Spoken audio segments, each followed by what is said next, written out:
Good afternoon, podcast listeners everywhere. Welcome to After the Bell, a Stunt Brothers production. I'm Martin Stubel. And I'm Roy Hunt, and we share your pain, having taught a combined 70 years. 70 years. I know, wow. So get out your marking, organize your supplies, or just pour yourself a coffee. I think I need something stronger. That's okay. And listen, engage, and interact with After the Bell, a podcast for you, the hardworking, dedicated teacher who wants free lesson plans, free advice, and a free meal. Oh, I always show up for a free meal. So, Mr. Hunt, August 17th. didn't we just start the summer? Is it over Yes, already? what? Almost. No, it's not. No, don't go there. No, there's still gas in the tank. But some people probably are going back in the class already. They're already planning things. We know, and you probably even in August and July, you were at the store at the seashore, and you saw, I can use this in the class. Yes. Right? You collected that driftwood on the beach. I know I need this. Or you were walking along a lake and you saw sticks that were chewed on by a beaver. All the bark is off, and they have the great little, almost like a pyramid end to each stick. It's perfectly chewed, and then all the bark is off. You say, oh, that would be great in my classroom. When I retired, I went through my stuff. I found the skull of a seagull that I'd put in a box that I had found one summer. I had found it on the beach, maybe Ambleside. Yeah. I thought, that would be cool. I could use that in the class. Yes. For some reason, I transported it from school to school. I don't think I ever brought it out. I don't to have as a show or to explain some science behind it. But I carried that with me for 35 years. Well, the class that I left when I retired from Ridgeway had those beaver sticks that I talked about. Yeah. So it was a personal summer experience for me. And the teacher kept them. They're still there.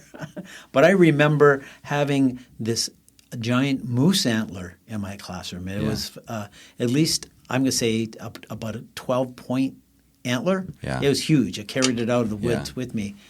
And I know some people say you should leave it in for the animals. Yeah, but I didn't. You thought they were cool. I thought it was cool. I thought it was good science for the classroom. Well, and what I love about this, whether it's the skull of the seagull, the moose antlers, it's kind of that analog classroom.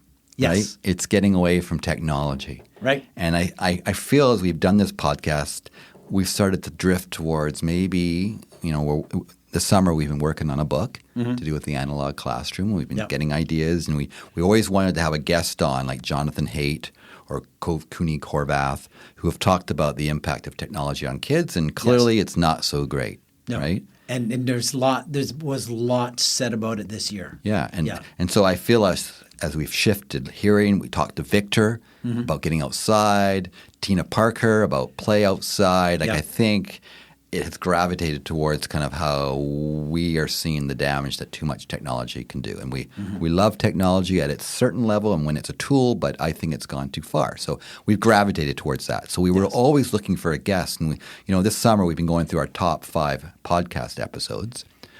This is my number 2. So we're now at my number 2. And it was when we had Andrew Cantarutti on. Yes. And he talked about walled gardens. It was episode 55 from last season. And he just he's an Ontario thinker, an educator, a writer, and he really got us thinking about what a classroom really is. And does it have to, just because AI exists, do we have to jump on that? Just because cell phones exist, do we have to bring them into the class? Like, in Vancouver, they're bringing AI more and more into the classroom already. And there's actually a group of parents who I would love to have one of them on as a guest because they are on CBC, and they're kind of pushing back. They're part of this group that says, whoa, let's just slow down a little bit. Why are we bringing it in? Why and especially the age at which they're exposing students. I think in the Vancouver they were talking as young as 6 and 7, possibly. I mean, kids have enough technology, so it's not like they're going to fall behind. But I think they're going to fall behind if they don't have enough analog things in their life. Yes. And that was opened up, and this idea of this was opened up when we had Andrew Cantarutti on. So let's have a little repackage of that episode. Yes, it was a good one. If you've heard it, you'll enjoy it again. If you haven't heard it, it's a chance to hear from Andrew and really get the conversation going on analog classrooms and what classrooms should really be about. This is a bit of a departure for Martin and I. We do our podcast and it's audio, but today it's a video. And we usually start off our podcast with STS, the Shoot the Shit, where Martin and I talk about some things, but we're going to go straight to it, listeners. Straight to it. So I'd like to say welcome to After the Bell. And today we're joined by Andrew Cantarutti, a Canadian teacher and writer who has spent more than 10 years working in classrooms in Canada and around the world. Andrew thinks deeply about how children learn and how schools can better support focus, curiosity, and meaningful thinking, especially in a world full of screens and distractions. He's the creator of Walled Garden Education, where he explores simple but powerful ideas about how classrooms can become calm, supportive places that help students slow down, pay attention, and truly learn. Yeah, and Andrew, I was really excited when I discovered you. I think it was Substack. You had a great column there, and you have a newsletter there. And then we heard you on the Teachers on Fire podcast as well. Right. So we got to learn more. And we've been looking for a guest just like you. You know, I've read Jonathan Haidt. I've read Dr. Jared Cooney-Horvath, right, and got some of his ideas. And then I heard what you had to say, and it was a Canadian perspective, and it was just bang on with what we've been talking about. Yeah. So we're really excited about this opportunity. Yeah, well, I really appreciate being held in that company. That's very kind of you guys. Yeah, no, and you are equally to them, and you're going to have a great career bringing these ideas forward. So thank you very much. Thank you very much. Yes. So we'll start with our ABC 1, 2, 3, where we kind of get to know our guest, and we'll start, Roy, with the ABC. ABC. Okay. All right. A, chalkboard or smartboard? Ooh, I think you know what? We have to go with smartboard. It's just so much more capable. There's so much more you can do with it. Yeah. Okay. Yeah. Okay. B, deep dive into one idea or a broad tour of many? One idea. I think it's important to remember that focusing on multiple things at a time is something of a myth, actually. We can only hold one idea in our head at a time, and I think it's important to remember that. That doesn't exist. We were told that was the way to operate. Like a lot of things we discovered, they're actually a myth, right? We can switch between things really rapidly, but only one thing at a time. You don't do a very good job trying to multitask, no. That's right. Okay. And C, questions or answers? Questions. Always questions, right? We always have to be asking why. Yeah, I agree. Okay, 1, 2, 3. What was your favorite book as a child? Did you have one? And if you did, can you share? I would have to go with The Lord of the Rings. I love The Lord of the Rings trilogy. Yeah. Classic. Yep. Do you reread it once in a while? Oh, absolutely. All the time. Yeah. Yeah. Yeah. You just find out something more in it each time, don't you? Every time. Yeah. Mm-hmm. Okay, number 2. Do you have a favorite teacher from your own childhood that had an influence on you? And would you like to share if you did? Sure. I mean, there's several teachers that had a huge impact on me growing up. But one of my favorite teachers was a woman named Miss Foch. Okay. And she taught me a world religions class when I was in the 11th grade here in Ontario. Mm-hmm. And it was kind of a tour of the major world religions and the philosophies that ground them. And I thought the diverse perspectives were super valuable, and it encouraged me to travel in my adult life. So, really wonderful one.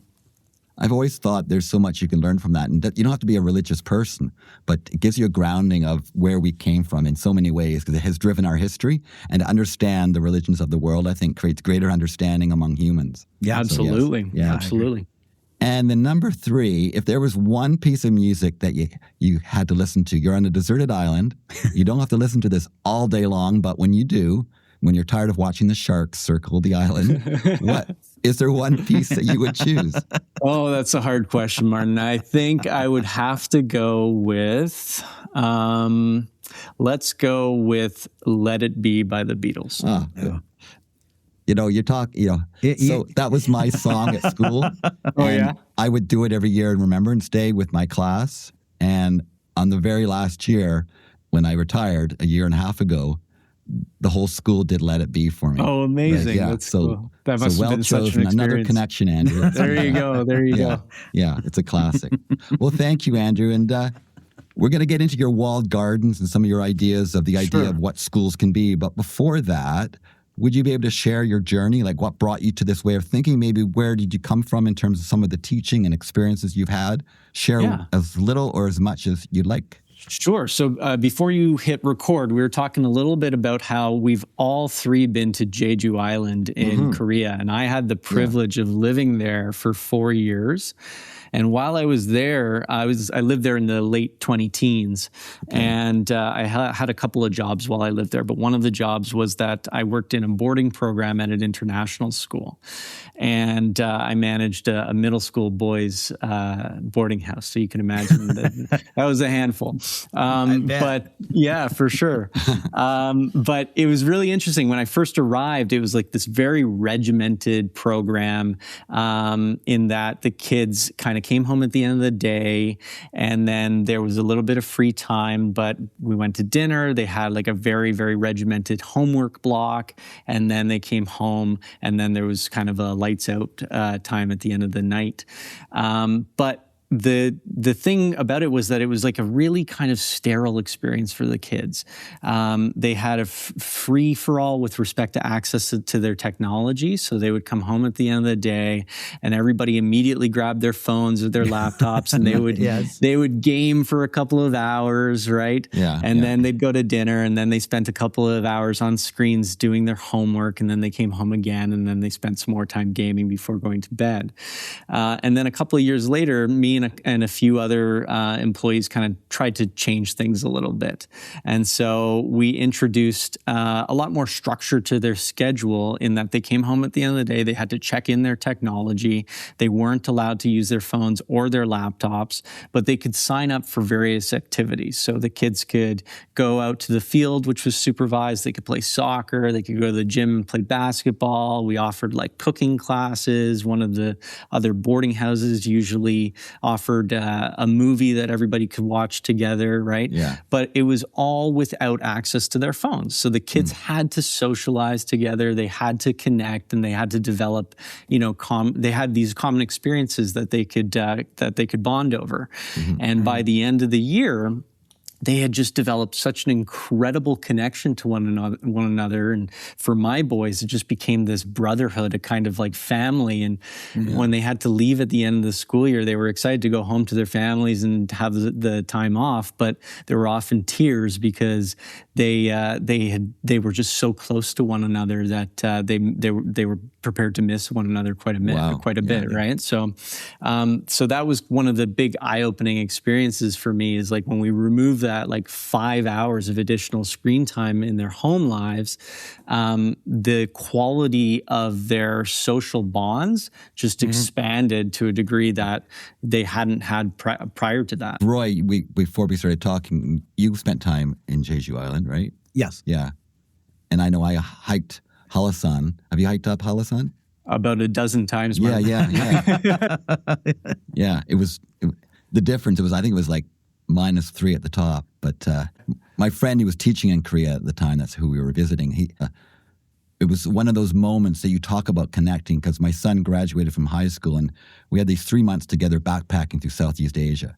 And it was, we're talking no phones, no cell phones, nothing, just doing something and having experiences. That he just turned 30 a few months ago. And you just have this connection. And there was a moment when he fell asleep on the train. We were in Indonesia. And I actually started to tear up because I looked at him. I thought, I'm never going to have this again. Like, I was just so grateful for that moment, that human connection that I think technology pushes away sometimes. Those opportunities that you have, sometimes when you say to your family, we're going to go camping, we're going to go backpacking, we don't need any of our devices, and you hear grumbling about that, then you go, and then it's those connections that you were talking about with those students. You don't have your device, and you're talking about the things that are in front of you. You're sharing a common experience. The food tastes better. The environment looks better, and your senses, you're more sensory. And those are those connections, and those are meaningful connections that they run the test of time. Absolutely. Where, just on a phone. I mean, the phone has this way of, it's almost as if when it's tethered to you, when it's in your pocket,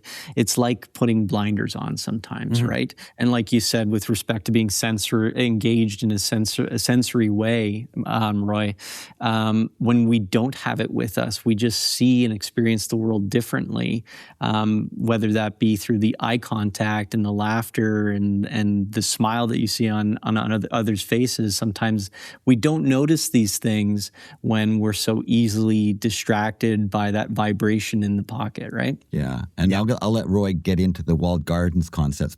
But just when you talk about that, like I know myself now even, because I love to read, and I have to put my phone in another room now.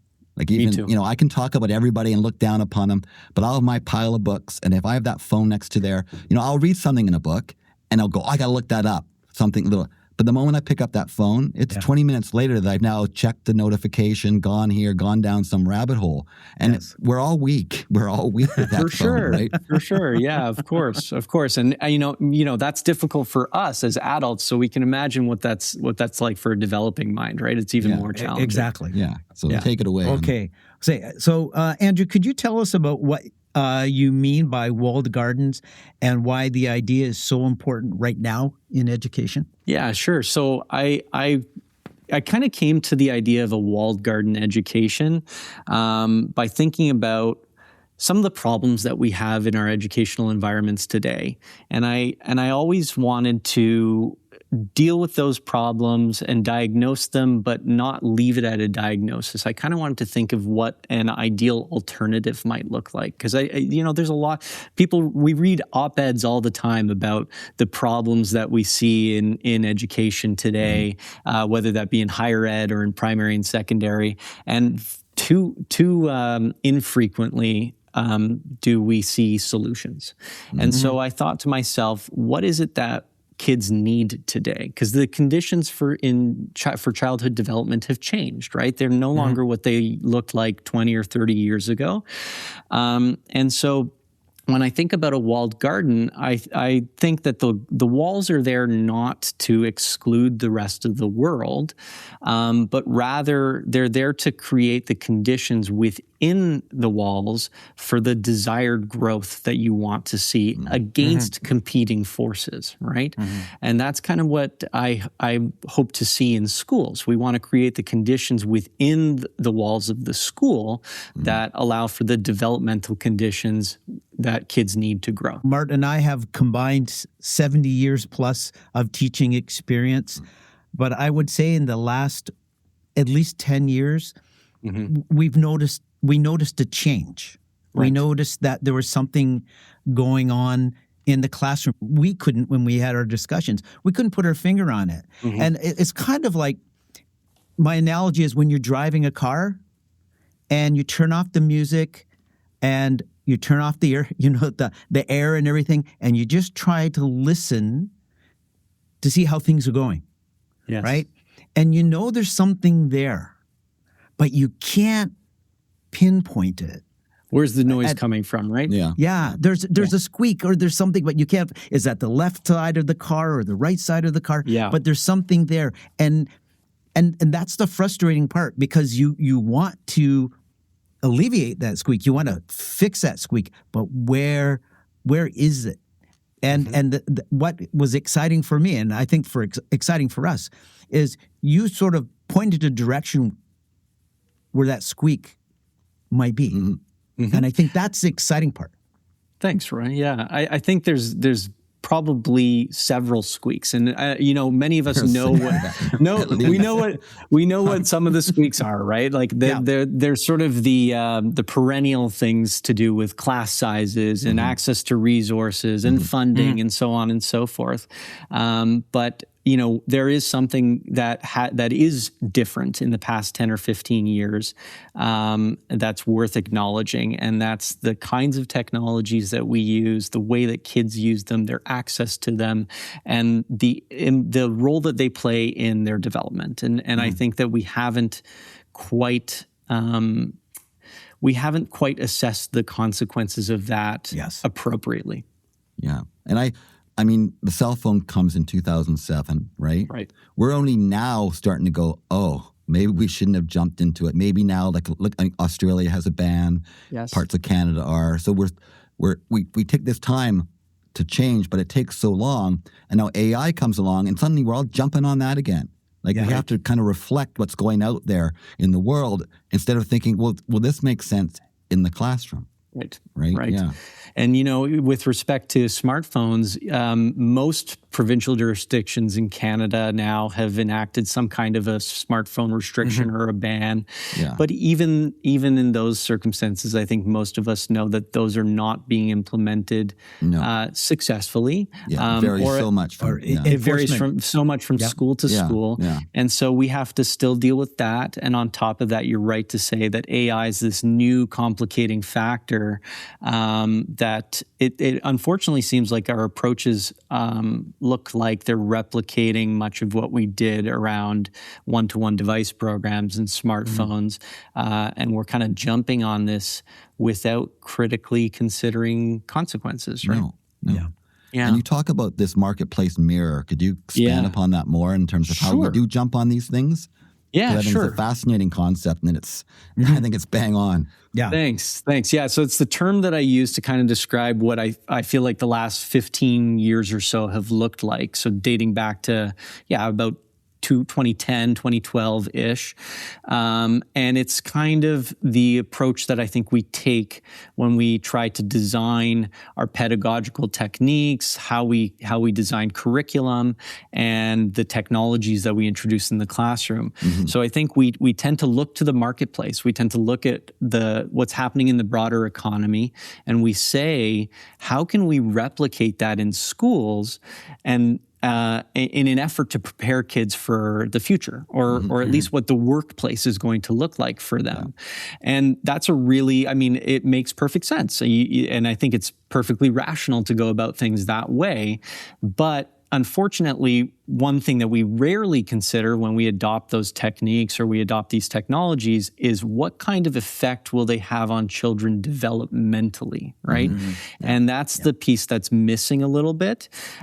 So, I've said it previously, and I'll say it here for you guys. I like to use this little kind of comparison. If I was to describe your average well-resourced high school classroom today, right? It might look like 20 to 30 students sitting at shared desks. Let's say they're working on, they have a work block, they're working on an assignment. All of them are staring into some kind of a screen, right? They probably have headphones on or earbuds in. They're sipping from oversized Stanley tumblers. And so they're all they've got the blinders on, right? They're staring at the screen, they're doing their own thing. Now, if you missed the part where I said I was describing a high school classroom, you could be mistaken for thinking that I was describing your local Starbucks, right? Absolutely. And the marketplace mirror is it's what's happening in the rest of the world, and let's try and replicate that in schools. Yeah. So then what first drew your attention to attention as a central problem in schools? Well, I think you read a lot of anecdotal reports from educators from primary through higher ed, suggesting that attention is an increasing problem amongst kids. But the truth is that the research supports that as well. There's growing evidence. At this point, I'd call it a mountain of evidence that suggests that attention spans are a problem. There's sort of groundbreaking research by a researcher out of the University of California, Irvine, named Dr. Gloria Mark.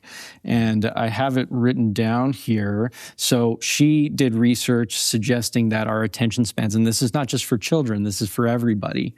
On screens specifically, our attention spans were about 2.5 minutes in length in 2004, which actually doesn't sound that great. No. And today, in the past several years, it's down to 47 seconds on average.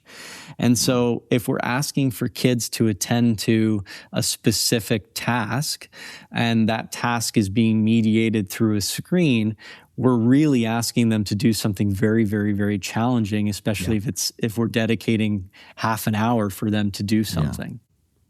Looking at things like sustained reading or being able to focus for a period of time, I know that just recently that there's been the discussion, the students can't read chapter books. So what we'll do is we'll get a smaller book, or we'll get a 2-page article, or we'll bring in graphic novels, because I think ultimately teachers and parents, they want to take away this anxiety or the frustrations that our students are feeling, that our children are feeling, but not truly understanding what is causing it. And then that by simplifying things for them, we're doing them a disservice.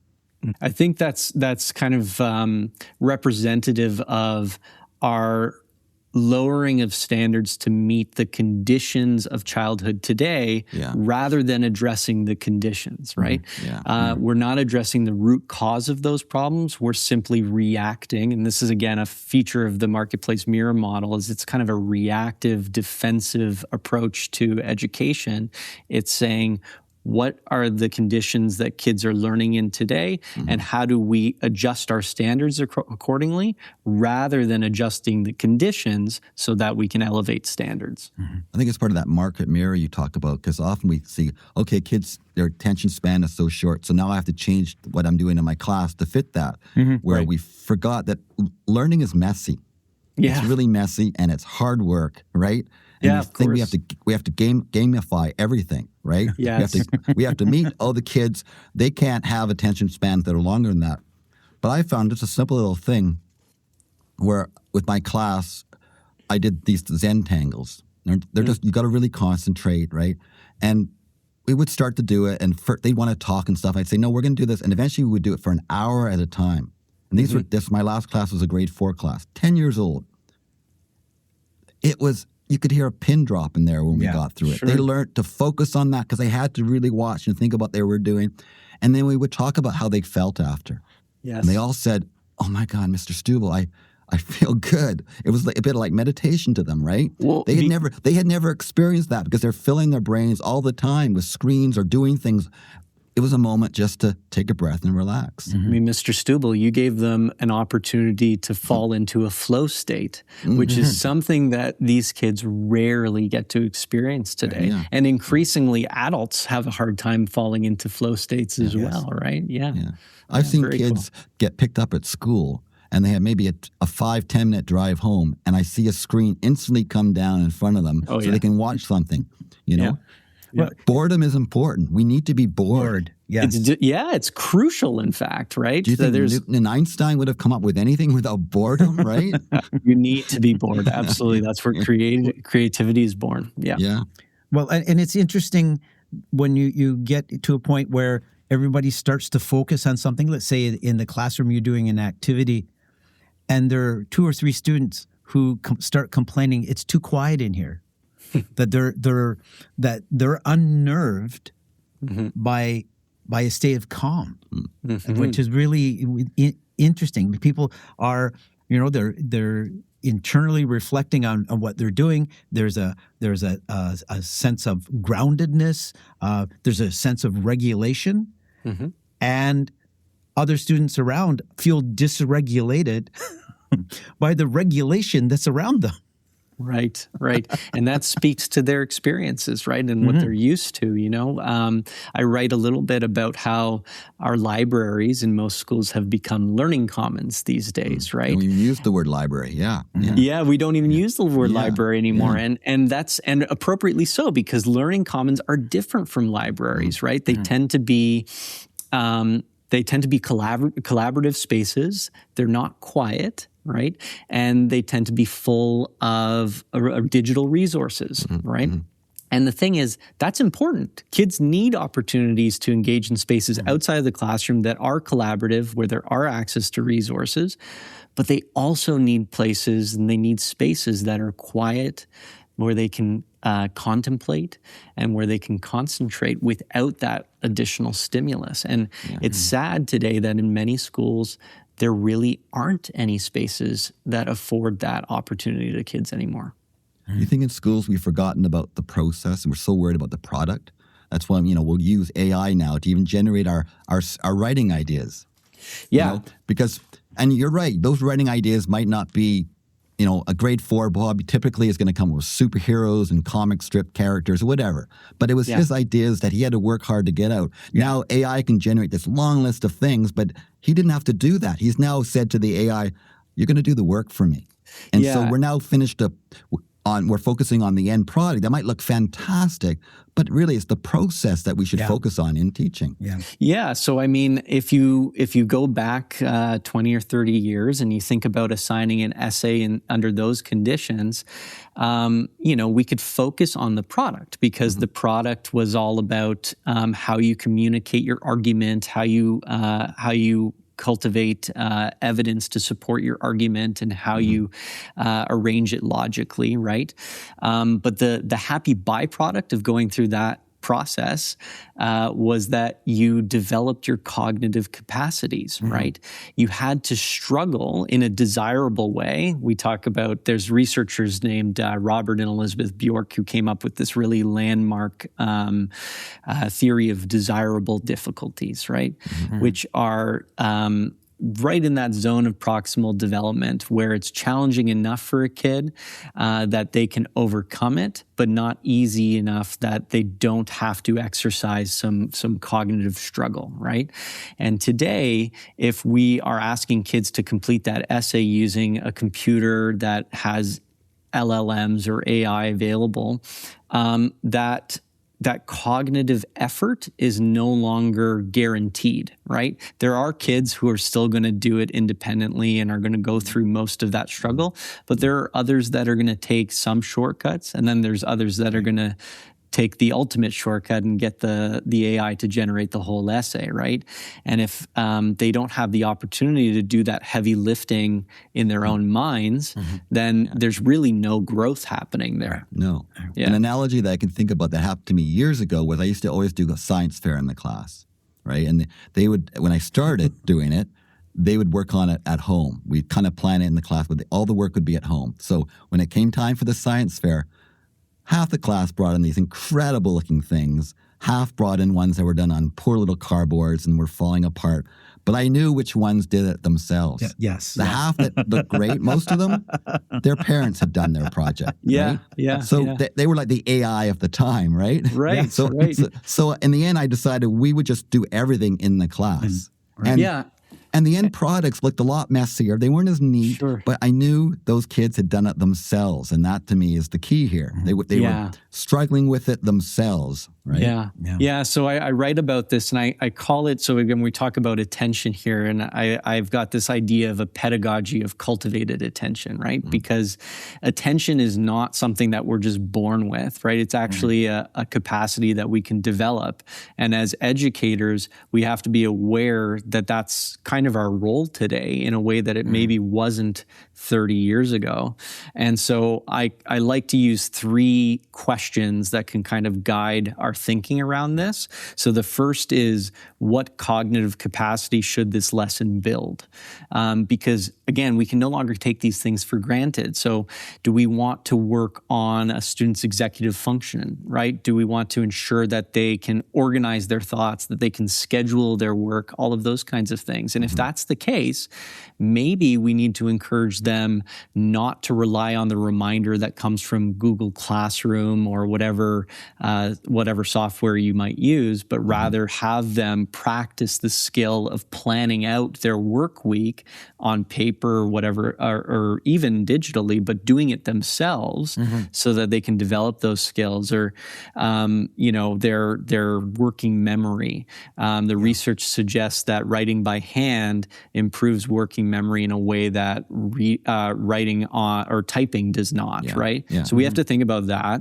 The second question is, what friction does the learning sequence deliberately introduce, right? So we were talking about how we can use these tools and they steal opportunities for kids to struggle with their own minds and to struggle cognitively in a productive way. So sometimes we have to actually deliberately introduce a little bit of friction for them in order to preserve that cognitive opportunity. And then the third is, as you were saying, Martin, how will assessment capture process and thinking? And so in this, I like to talk about artifacts of attention, right? Okay. So this is kind of like if you're scaffolding an essay, you're probably going to do the majority of the work today in class for the same reasons that you mentioned earlier. But the kids are going to go through a very deliberate process of maybe brainstorming their ideas on paper. Maybe they're going to do a rough draft on paper. Perhaps they'll annotate sources with pen and paper as well. They're going to do some peer editing. And then at the end, when the final product is produced, all of those things get submitted along with the final product as evidence that they actually went through that cognitive struggle in a productive way. How does the scheduling of schools, right, are the periods, the breaks, the times for assessments, and how does that take attention from our students in ways that we rarely question? Yeah, so that's a fantastic question, Roy.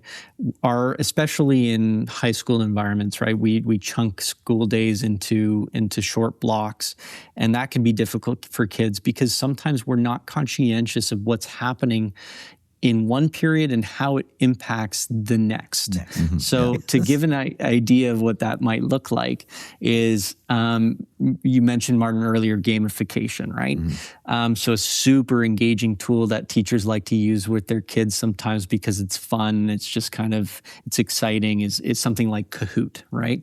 Where you might play that game at the end of the period in order to do some like little wrap up or whatever. But the thing is, if you're doing a Kahoot at the end of your period, like let's say it's your second period class, and in the next class, they're going to English, and they're expected to do 20 or 30 minutes of quiet reading independently, it's very, very, very hard for a student, right, to have this incredible stimulus that is Kahoot. With a fun teacher. Yeah, with a fun teacher. Right. Walk 5 minutes down the hall, right, and then, read Shakespeare. Right. So, and sometimes we don't think about that, but we need to. Yeah. Here's 2 tablespoons of sugar. Go. Exactly. Yeah, that's right.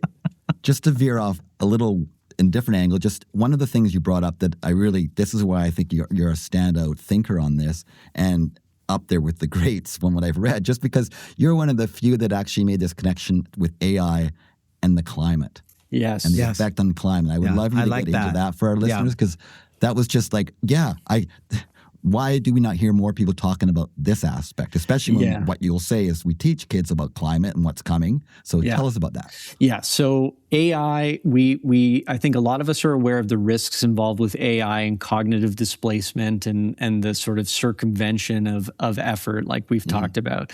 But we don't often talk about the environmental impact that comes with using these huge large language models in artificial intelligence.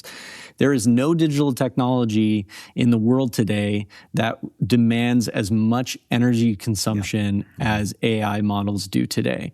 And we have to take that seriously because climate change is a huge issue.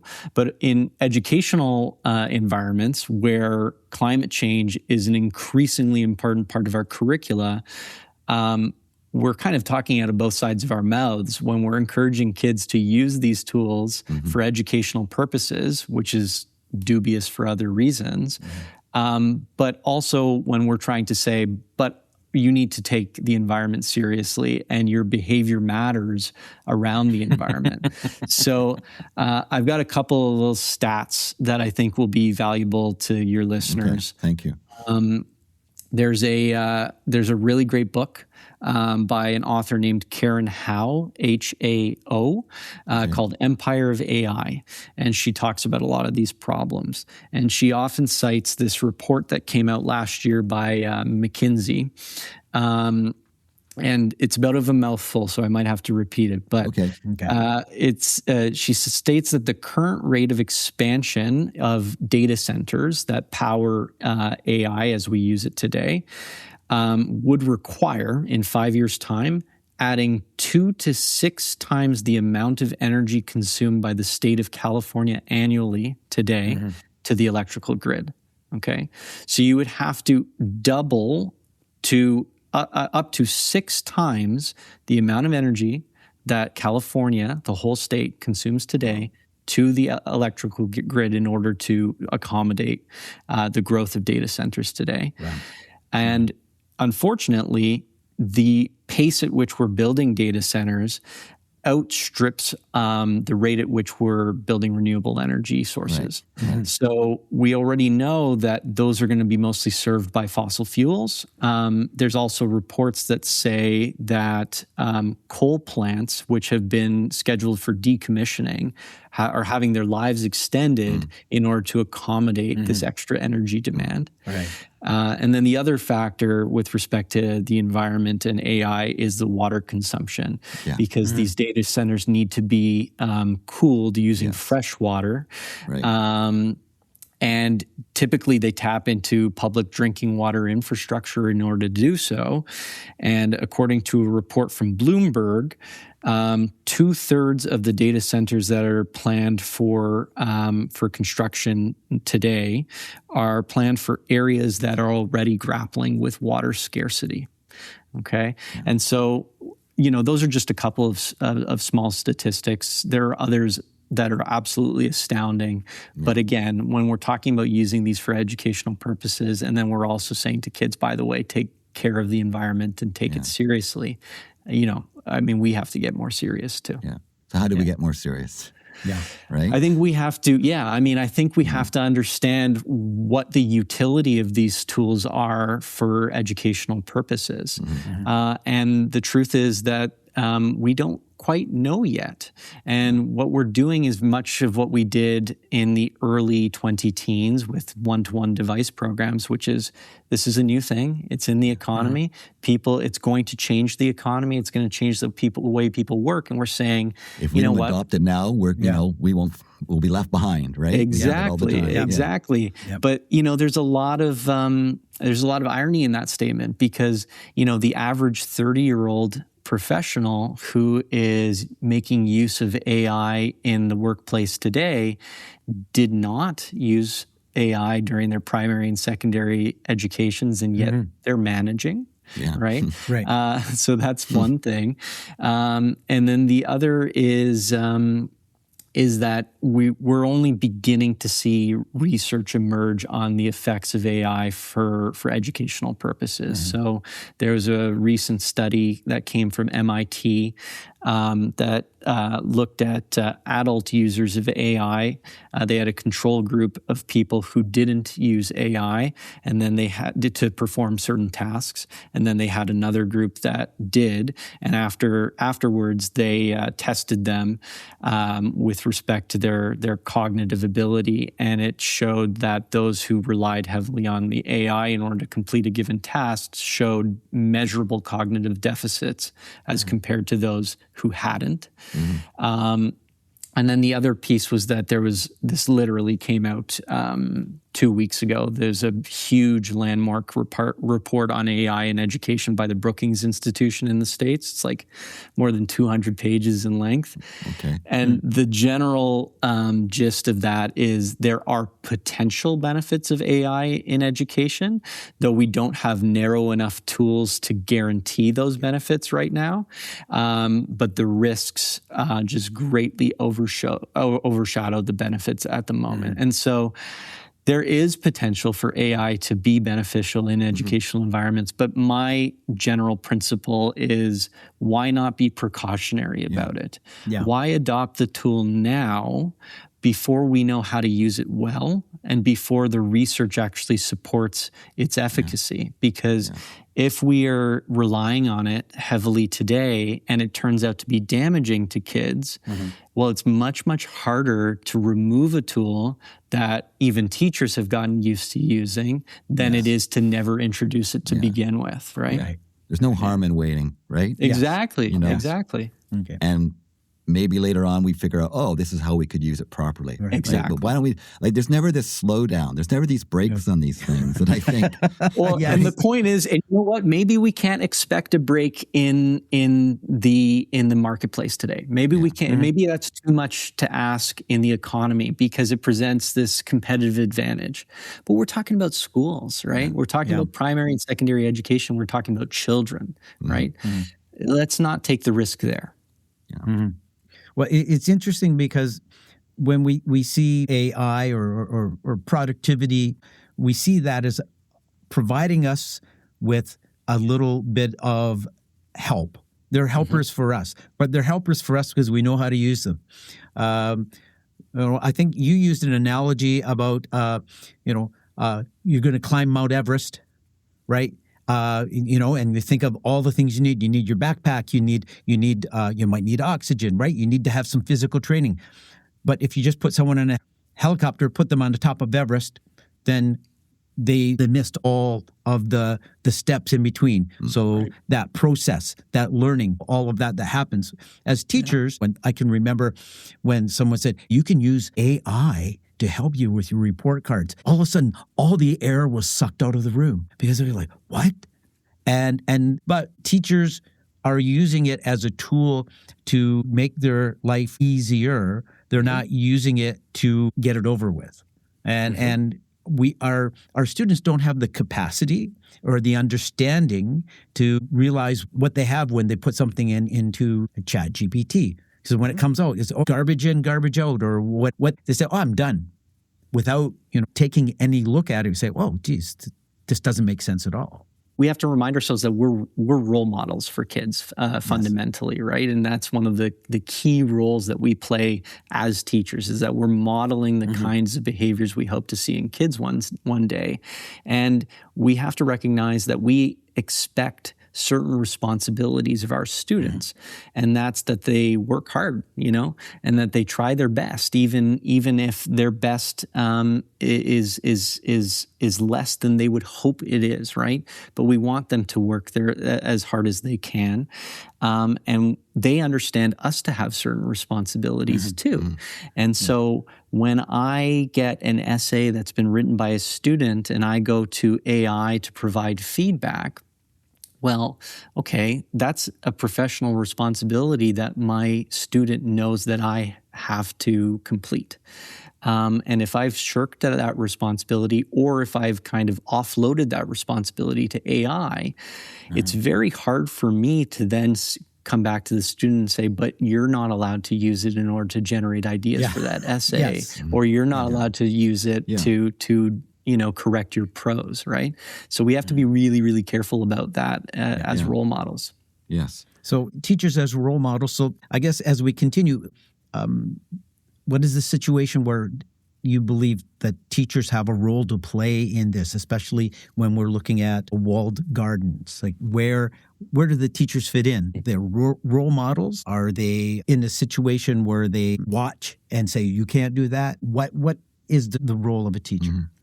So I think it's about understanding that one of our fundamental responsibilities is to ensure a healthy course of development for kids, right?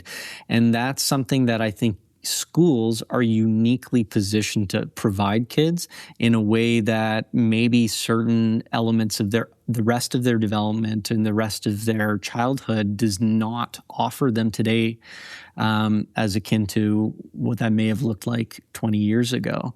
And so creating those conditions is a part of our responsibility, I think. We talk about sustained attention. We talk about wanting kids to read deeply and extensively and engage in these habits and these kinds of activities that are developmentally beneficial to them.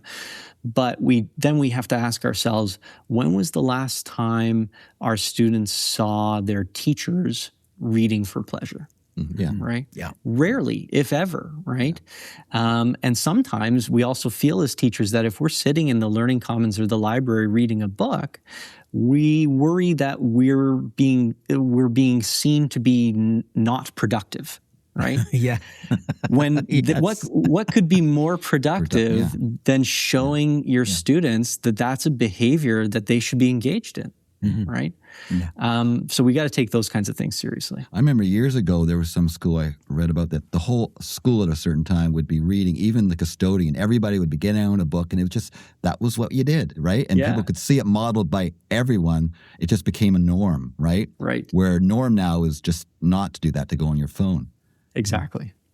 And don't you think all this calls for kind of a rethink about what school should be and education? Because when I think about the history of public education, I think it kind of began because they wanted, again, to get good little workers in the workforce, right?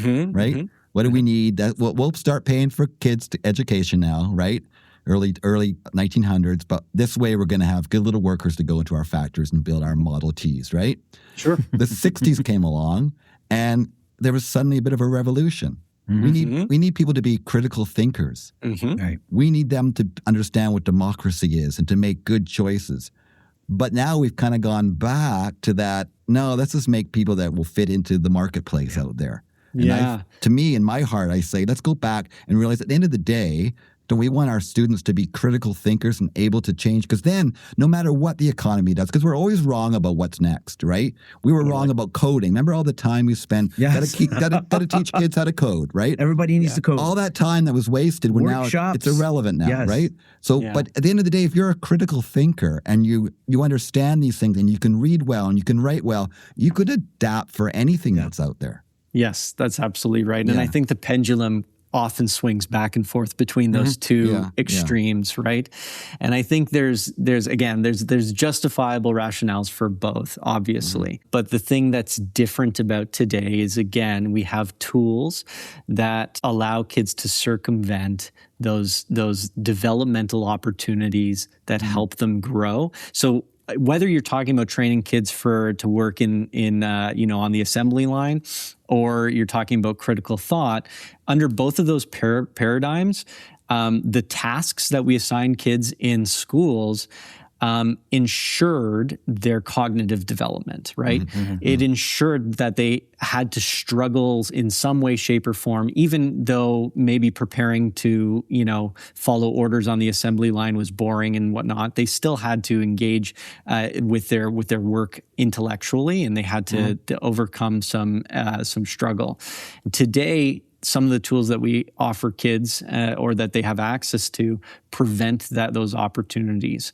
And so they're no longer getting that chance to grow in the manner we might hope that they would, cognitively, socially, emotionally, physically, because all of those domains are affected by excessive screen time. Have you seen some examples that give you hope that this shift is possible? For sure. I'm glad you asked that, Roy. So there's a county. So first of all, there are schools that have successfully implemented smartphone bans in different jurisdictions. There's a county in Kentucky, actually, where last year they implemented a smartphone ban, and it also coincided with a concerted effort around a literacy campaign. So they were encouraging kids to read. And it was so successful that in the first month of the school year, library book checkouts within the county doubled over the entire previous school year. After we saw declines in PISA test scores, which measures reading, math, and science skills in 15-year-olds in OECD countries, Sweden had gone all in on one-to-one device programs in digital literacy and so on and so forth. But their scores had nosedived. And they saw the correlation between the adoption of these tools and the amount of time that kids were spending on screens.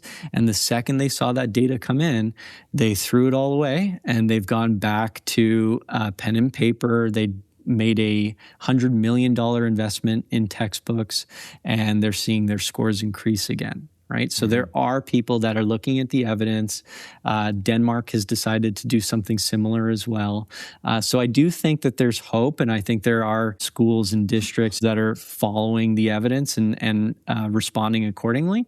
But we just have to be brave enough to do so, right? Yeah. On your Substack site, you posted an article about Australia, and I think there was a recent study where after their cell phone ban that the sale of books has gone up. Yes. It wasn't a huge amount, but it was between 5 to 10%. So that, again, another example of how things can change. Exactly. So just to wrap up on that note, and this is probably going to be a question you'll go, I can't answer this in 2 minutes. And if you can't, then we'll have to have you back on to give the full answer. I'd be glad to. Yeah, that'd be great. But let's say the three of us, we're going to create the ideal school for cognitive abilities and thinking and kind of dealing with the way the world is. What will be some things you would like to see in this new school?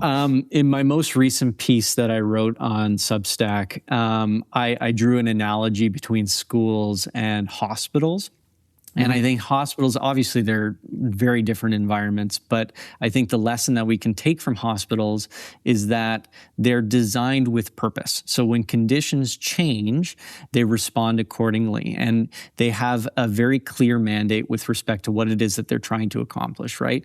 We have patients that are dealing with a given ailment, and all of the conditions of the environment are designed so that they can achieve recovery and so that we can protect others, including healthcare workers, from exacerbating the problem, right? And the way that they responded to COVID, right, is a really good indication of how design followed changed conditions, right? So they changed patient flows, PPE requirements were enhanced, air handling systems changed, all of these kinds of things, right? And so what we're talking overnight.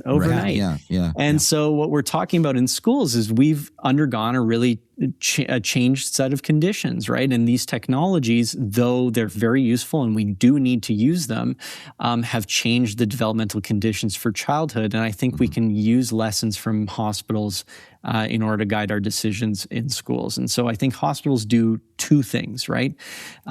They create protective boundaries when appropriate. So a couple of the things that they do is like I said, in an operating room is a sterile environment, not just because, we like sterility, but because we're trying to prevent infection, right? And so in schools, I think we can control how and when and why students use technologies under what circumstances. That would be a protective boundary. Similarly, like what I was saying when we were talking about learning commons versus libraries, I think both kinds of environments are beneficial, but we need to give kids access to both, right? So how we organize our physical environments is really, really important. And then the commercial platforms that we use as well from the tech side of things, right? So if we're using a tool like Google Classroom, where the kid is getting reminders for all the work that they have to do, then, we're stealing an opportunity for them to develop executive function. So those are like protective boundaries, right? Okay. Yes. But hospitals also elevate standards, right? So they have higher standards for hygiene than you would have in other public spaces. And schools can do the same thing, right? So the standards. Yeah. Exactly. So we've got a screen-based culture today. So I think schools can have elevated standards around face-to-face time. Right? So where there might be an opportunity to send an email or to even have like a meeting for a club over Zoom, the default should probably be meet in person, right? And facilitate that face-to-face. I think we have elevated standards for modeled behavior as well. If you go on the public bus on the North Shore, chances are you're going to see a lot of people listening to podcasts or staring at or swiping on their phones, right? So in schools, I think it would be great, as we said earlier, if students could see teachers engaged in sustained reading, or if they peer into a classroom where there's a staff meeting happening and nobody has a laptop open. Right. All of those things I think are meaningful, right? So protective boundaries on one hand, elevated standards on the other, and I think we can go a long way. I love your school. Sign me up. Yeah. I'm coming. Yeah. I'm coming Thanks, back. Martin. I'll be there. Put me in. Awesome. I'd love it. Now, Andrew, on our website, we will put links to all your writings, but can you just tell the listeners where we can find these articles you've written? Sure, yeah. So I'm actually, you can find me on Instagram, X, or Blue Sky under @WalledGardenEDU. Okay. I post there sparingly, but if you really want to engage with the long form writing that I do, the best place to go is to Substack, and the newsletter is called The Walled Garden Education. And what do you find different about Substack? Because you try to limit all the things you get involved in, but I've only just come to Substack, and it does feel different. Am I correct in that assumption? Yeah. There are elements of Substack that are very social media-like, but the thing that it tries to elevate is long-form writing, So ultimately, it's trying to push people towards reading articles, essays, as opposed to little bite-sized 280-character, little clips. Right. And from what I see, it fosters deeper discussion, I find. It seems that way, do find. Maybe I'm just being hopeful, but you got to be hopeful. No, I think you're right, Martin. I think you're right, yes. Well, thank you, Andrew. We so appreciate this, you coming on after the bell and giving us your valuable time in this, what is cold weather for you. After reading so much about you, and listening, it's just nice to see you and have this discussion with you. Yeah, and our listeners are going to get a lot out of this. So thank you. It's been a pleasure for me. I really, really enjoyed it. Yeah. Thank you both. Thank you.